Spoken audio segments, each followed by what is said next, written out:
Beef, nilaga po tayo, sibuyas, patis, paminta.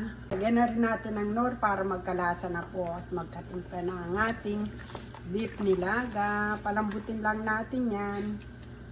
Ng konti lang po kasi malambot na yan. Lagyan na rin natin ang ating mga corn. Lagyan na natin ang ating patatas.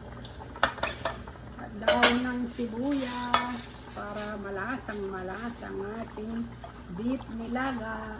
Yan natin kung okay na para mailagay na yung gulay natin.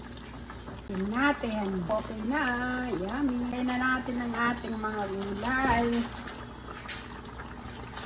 Kain na tayo niyan. Gulay-gulay na nilalagay natin. Na ito, pag ganito, masarap ang malutong na gulay, masarap ang malambot. Parang ganito lang siya. Ito na ang ating nilagang baka.